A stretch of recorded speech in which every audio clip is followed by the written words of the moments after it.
Hello friends, welcome to my YouTube channel special field special study में। आज इस video में हम बात कर रहे होंगे डीएड स्पेशल एजुकेशन के अंतर्गत आईडीडी फर्स्ट ईयर के पेपर नंबर 3 की, जिसमें आप लोगों को सब्जेक्ट दिख रहा होगा assessment of children with developmental disabilities.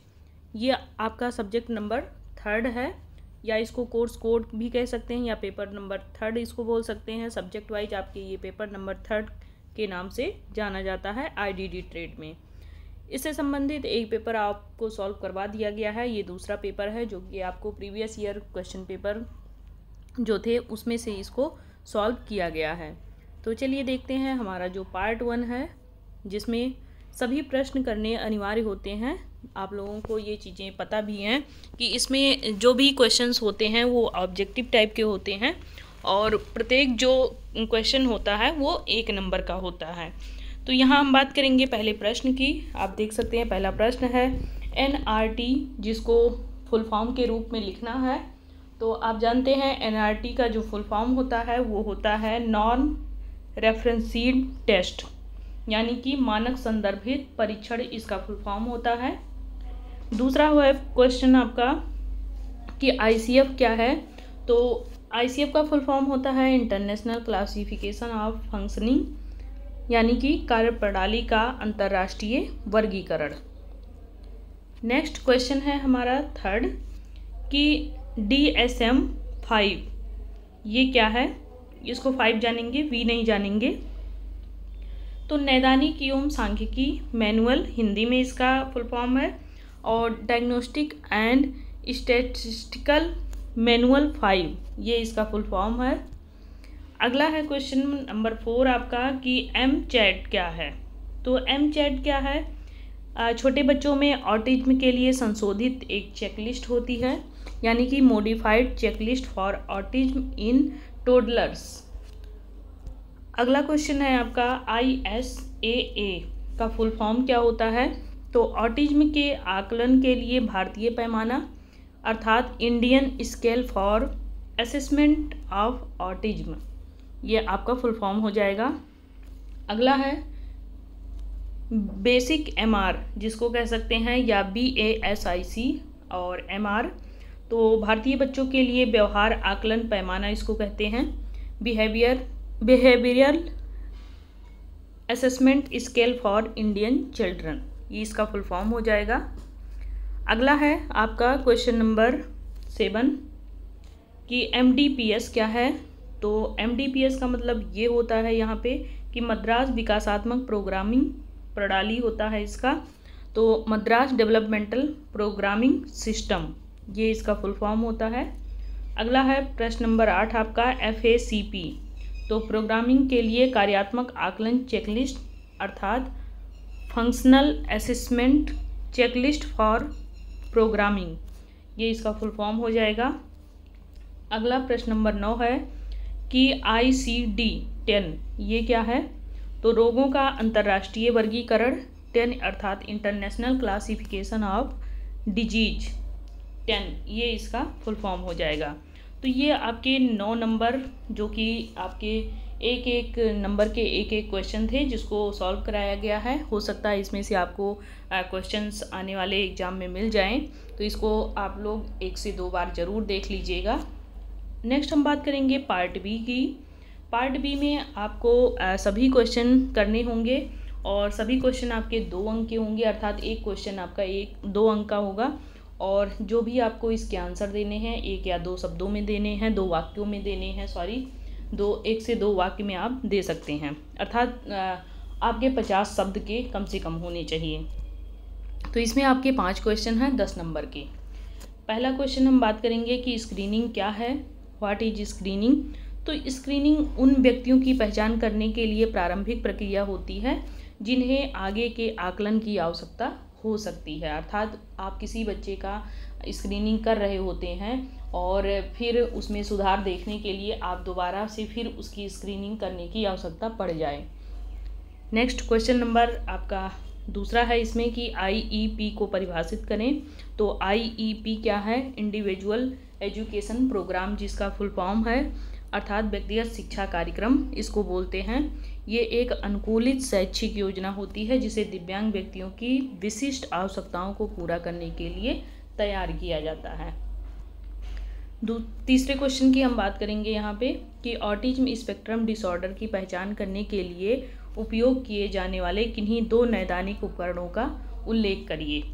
तो नैदानिक उपकरण की हम बात करें यहाँ पे तो पहला हो जाएगा नैदानिक एवं सांख्यिकी मैनुअल 5 डायग्नोस्टिक एंड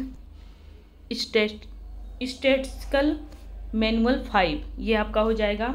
दूसरा हो जाएगा आपका ऑटिज्म के लिए आकलन के लिए भारतीय पैमाना, अर्थात Indian scale for assessment of autism, ये आपके हो जाएंगे 2 जो कि नैदानिक उपकरण इसमें इस्तेमाल किए जाते हैं। अगला है आपका प्रश्न नंबर 4 कि प्री स्कूल स्तर पर उपयोग किए जाने वाले आकलन उपकरण के नाम बताइए। तो इसमें आपके एक आएगा उपनयन, दूसरा आएगा पोर्टेज गाइड। नेक्स्ट क्वेश्चन की बात करेंगे क्वेश्चन नंबर 5 की कि NRT क्या है। तो NRT का मतलब हो जाएगा आपका, ऊपर मैंने इसका फुल फॉर्म बताया है, नॉर्म रेफरेंसिड टेस्ट, अर्थात मानकीकृत मानक संदर्भित परीक्षण जिसको बोल सकते हैं।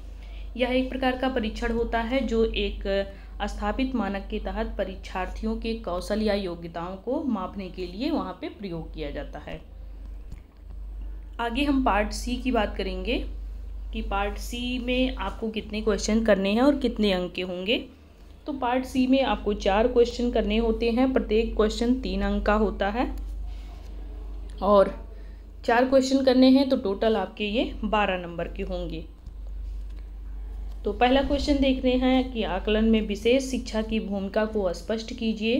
तो ये आपको क्वेश्चन जो मिलेगा वो 51 नंबर पेज पे मिलेगा, बट हम इसको पूरा कराएंगे, लॉन्ग टाइप क्वेश्चन आपको स्वयं करना होगा। ये आप देख सकते हैं इसका आंसर जो कि 51 नंबर पेज पे आपके 26 प्रश्न के रूप में है कि आकलन में विशेष शिक्षा की भूमिका की व्याख्या कीजिए। तो जो विशेष शिक्षक होते हैं विकासात्मक दिव्यांगता वाले छात्रों की अनूठी ज़रूरतों और उनकी क्षमताओं चुनौतियों को समझने के लिए एक व्यापक आकलन करके आकलन में अपनी महत्वपूर्ण भूमिका को ये निभाते हैं। वे छात्रों की शैक्षणिक प्रक्रिया को लेकर के उसके सामाजिक, भावात्मक, व्यवहारिक और उसकी सभी कार्यप्रणाली का एक डाटा तैयार करते हैं और उसका अलग अलग आकलन करते हैं।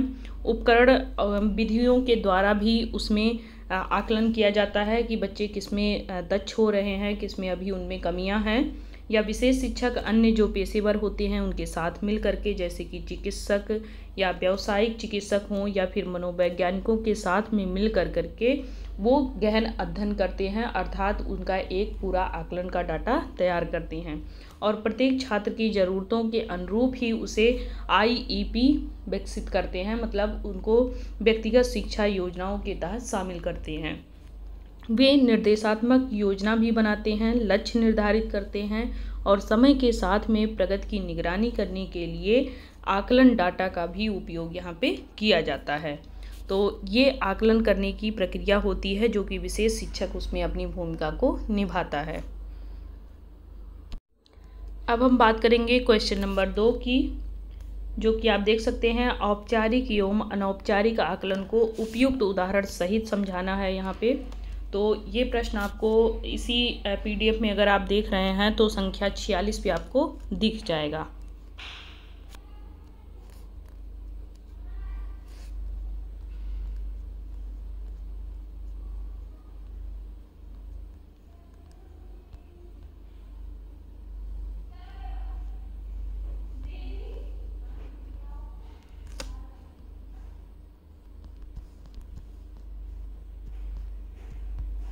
ये आप देख सकते हैं औपचारिक और अनौपचारिक आकलन को उपयुक्त उदाहरण सहित समझाने का यहाँ पे पूरा ये क्वेश्चन का आंसर दिया गया है। यहाँ पे बात करता है सबसे पहले औपचारिक आकलन की। तो औपचारिक आकलन यहाँ पे ये कहता है कि आकलन छात्र के प्रदर्शन का आकलन करने के लिए संरचित या फिर मानकीकृत तरीका होता है। उन्हें विश्वसनीयता और वैधता सुनिश्चित करते हुए समान रूप से उसमें प्रशासित और स्कोर किए जाने के लिए डिजाइन ये किया गया है। उदाहरण में अगर हम बताएं तो SAT या फिर राज्य परीक्षा और IQ परीक्षण जैसे इसमें जो मानकीकृत परीक्षण होते हैं उनको शामिल किया जाता है। ये आकलन जो होता है वस्तुनिष्ठ डेटा प्रदान करता है जिनकी तुलना विभिन्न आबादी में की जाती है और अक्सर जवाबदेही उद्देश्यों के लिए भी ये चीज़ उपयोग में लाया जाता है, जैसे कि स्कूल के प्रदर्शन का निर्धारण करना या विशेष शिक्षा योजनाओं के लिए छात्रों की पहचान करना। उदाहरण के लिए हम बात करें तो एक ज़िले में सभी तीसरी कक्षा के छात्रों को यहाँ पे रखा जाता है एक मानकीकृत गणित परीक्षण एक औपचारिक आकलन के तहत। अब हम बात करेंगे अनौपचारिक आकलन की। तो अनौपचारिक आकलन जो होता है वो अधिक लचीला होता है और उन्हें व्यक्तिगत छात्रों की ज़रूरतों के अनुसार ही तैयार किया जाता है। उनमें अवलोकन, साक्षात्कार, जांच सूची और कक्षा की गतिविधियां जैसी गैर मानकीकृत विधियां भी शामिल होती हैं। अनौपचारिक आकलन जो होता है ये तत्काल रचनात्मक प्रतिक्रिया प्रदान करते हैं जो निर्देश को मार्गदर्शन कर सकते हैं और दिन प्रतिदिन सीखने का समर्थन भी कर सकते हैं। उदाहरण के लिए हम बात करें तो एक शिक्षक किसी छात्र की समझ और पुस्तक के साथ जुड़ाव का आकलन करने के लिए एक रीडिंग जनरल का उपयोग कर सकता है या उन्हें सहयोग कौशल का आकलन करने के लिए समूह प्रोजेक्ट के दौरान किसी छात्र का निरीक्षण कर सकता है। तो ये अनौपचारिक आकलन और औपचारिक आकलन दोनों चीज़ें यहाँ पे दी गई हैं। पिछले सत्र में ये पूछे गए क्वेश्चंस हैं तो आप लोग इसको ज़रूर पढ़ लीजिएगा। अगर PDF चाहिए आपको तो आप लोग special field special study Telegram channel join कर लीजिए, उस पर आपको ये PDF मिल भी जाएगा। नेक्स्ट क्वेश्चन की हम बात करेंगे। अगला क्वेश्चन है हमारा क्वेश्चन नंबर 3 कि निम्नलिखित की व्याख्या करें जिसमें आपके निदान और आकलन दो चीज़ें दी गई हैं। तो चलिए शुरू करते हैं, हम दोनों क्वेश्चन का आंसर देखते हैं।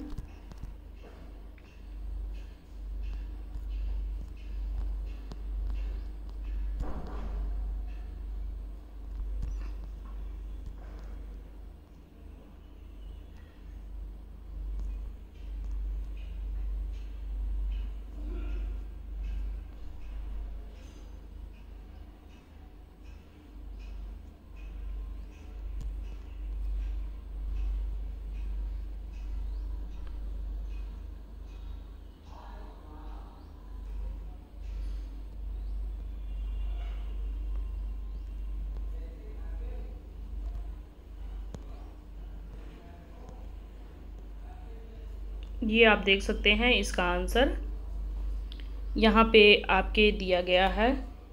डायग्नोसिस के बारे में सबसे पहले हम जानेंगे जिसको निदान कहते हैं। तो निदान से तात्पर्य ये होता है कि जो भी लक्षण या संकेत या अन्य जो नैदानिक संकेतों के आकलन के आधार पर जो हम बच्चे को चिकित्सा या उसके विकार की पहचान करके हम जो उपाय करते हैं वही आपका डायग्नोसिस कहलाता है। अर्थात आप किसी बच्चे की दिव्यांगता की पहचान करते हुए जो आप हस्तक्षेप की प्रक्रिया लागू करके उसको उससे निजात दिलाते हैं वही आपका क्या कहलाता है, डायग्नोसिस।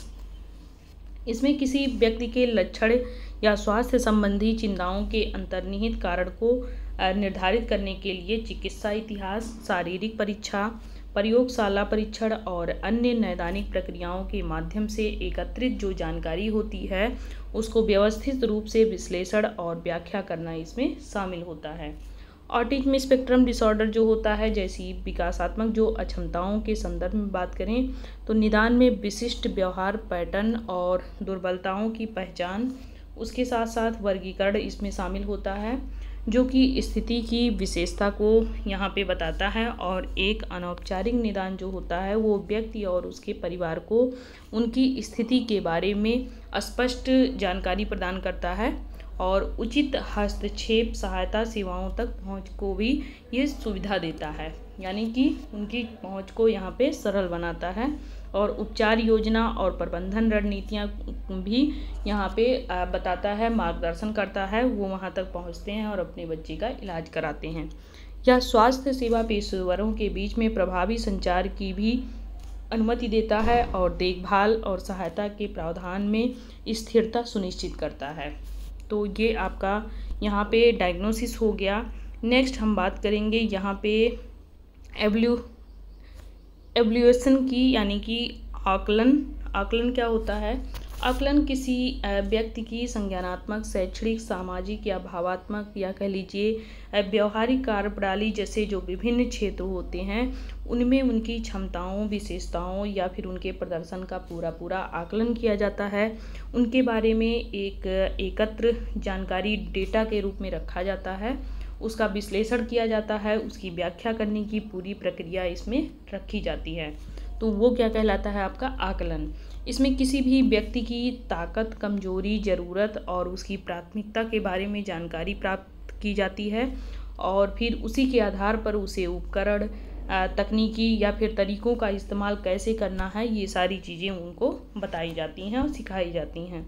आकलन कई उद्देश्यों को पूरा करता है, जिनमें कठिनाई या कमी के क्षेत्रों की पहचान करना, सेवाओं या सुविधाओं के लिए पात्रता निर्धारित करना या फिर समय के साथ में प्रगति की निगरानी करना और हस्तक्षेप की योजना और निर्णय लेने का मार्गदर्शन करना, ये सभी चीज़ें इसमें शामिल होता है।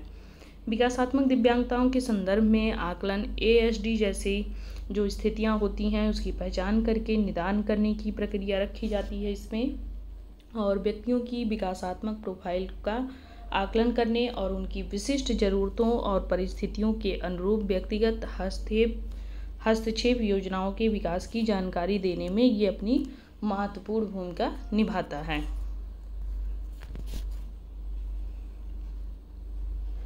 नेक्स्ट हम बात करेंगे क्वेश्चन नंबर 4 की। क्वेश्चन नंबर 4 क्या कहता है कि प्रत्येक में दो कौशल लिखें।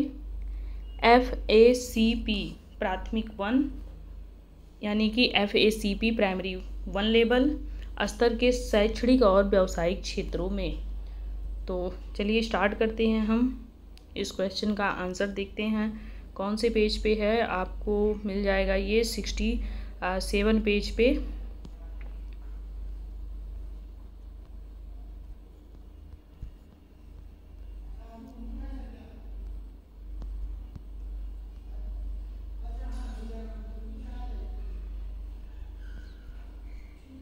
ये आप देख सकते हैं, यही क्वेश्चन पूछा गया है कि प्रत्येक में दो कौशल लिखें।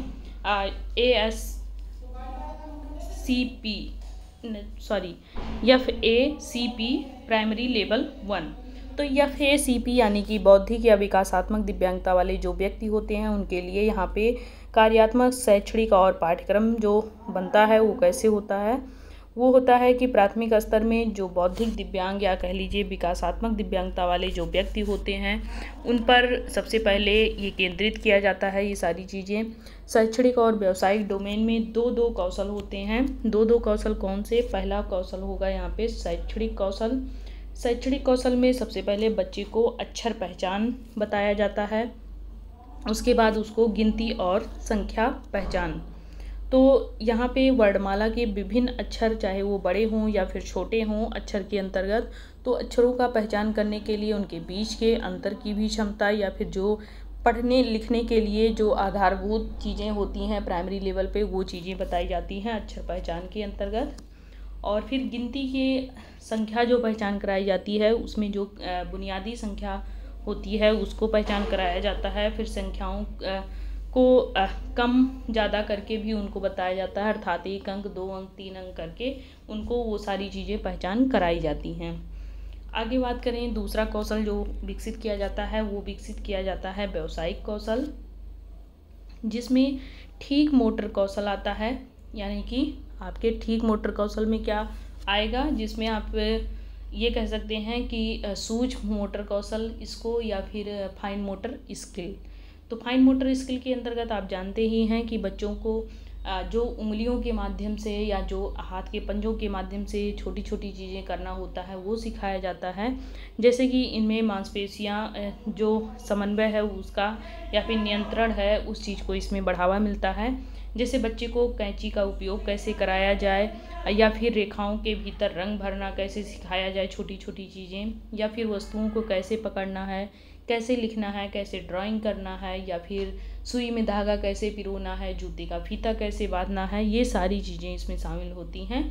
और ये सभी चीज़ें बच्चों से कराई जाती हैं, जिससे वो अपने दैनिक दिनचर्या में ये सभी गतिविधियों में भाग ले करके अपना एक कर्तव्य निभाते हैं। उसके साथ साथ इनमें ये सभी चीज़ों का एक तरीके से विकसित भी होता रहता है। और उनमें एक चीज़ सबसे लाभकारी होता है कि मांसपेशियों का जो समन्वय होता है वो सीख जाते हैं। नेक्स्ट क्वेश्चन पे हम चलेंगे। अगला क्वेश्चन है हमारा कि एनआरटी और सीआरटी के बीच में हमें डिफरेंस देखना है। तो हम देखते हैं।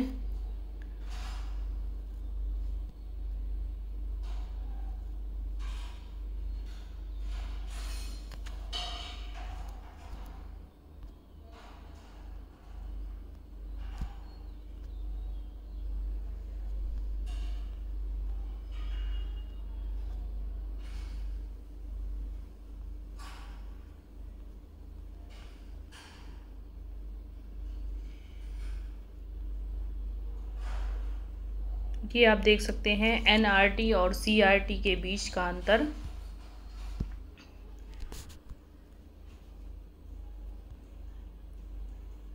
एनआरटी जो होता है ये आपका एक छात्र के प्रदर्शन की तुलना एक मानक नमूने से करते हैं। इसमें जो आमतौर पर साथियों का एक प्रतिनिधित्व समूह होता है, जिसका मुख्य उद्देश्य ये होता है कि छात्र को रैंक देना।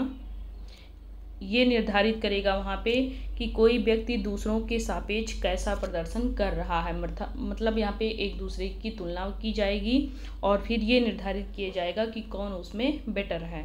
ये परीक्षण छात्रों के बीच अंतर को भी दिखाता है, और उसका प्रतिशत अंक हो या फिर मानक स्कोर हो या फिर अन्य तुलनात्मक जो मीट्रिक उत्पन्न करते हैं, ये सभी चीज़ें इसमें शामिल होता है। और जो एनआरटी होता है इसका उपयोग अक्सर चयन, प्लेसमेंट या फिर उन छात्रों की पहचान करने के लिए किया जाता है जिन्हें विशेष सेवाओं की आवश्यकता होती है। इसके विपरीत अगर हम बात करें, सीआरटी एक ऐसा प्रदर्शन को यहाँ पे पूर्व निर्धारित मानदंडों या सीखने के मानकों के आधार पर मापता है, न कि साथियों के प्रदर्शन के आधार पर। अर्थात इसमें किसी भी प्रकार का यहाँ पे कंपटीशन नहीं रखा जाता है, दोनों लोगों का अलग अलग यहाँ पे तैयार किया जाता है सीआरटी में। यहाँ पे हम बात करें तो विशिष्ट कौशल या ज्ञान के में जो महारत हासिल किया होता है या नहीं किया होता है, इसकी हम यहाँ पे बात नहीं करते हैं। सीआरटी में प्रतिशत स्कोर या पास फेल परिणाम जैसे पूर्ण माप प्रदान किया जाता है, जो ये दर्शाता है कि छात्र स्थापित बेंचमार्क को पूरा कर रहा है या नहीं, अर्थात वो डिसेबिलिटी कैटेगरी में आ रहा है या नहीं। ये परीक्षण अनुदेशात्मक योजना बनाने, सीखने के अंतराल का निदान करने और शैक्षणिक कार्यक्रमों की प्रभावशीलता का आकलन करने के लिए उपयोगी किया जाता है। तो ये दोनों में आपके अंतर को यहाँ पे बताया गया। नेक्स्ट हम बात करेंगे क्वेश्चन नंबर 6 की कि आप एसएलडी वाले छात्रों में अवधारणात्मक कौशल का आकलन कैसे करेंगे, ये हम यहाँ पे देखेंगे।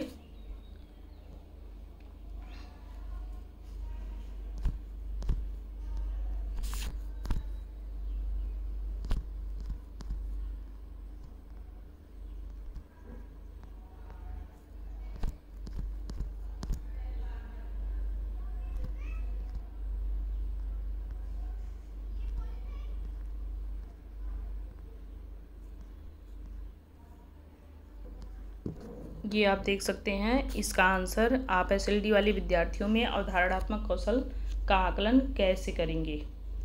तो हम बात करते हैं एसएलडी स्पेसिफिक लर्निंग डिसेबिलिटी, विशिष्ट अधिगम क्षमता वाले जो छात्र होते हैं उनमें अवधारणात्मक कौशल या फिर आकलन करने में एक पहले से आकलन करना शामिल होता है।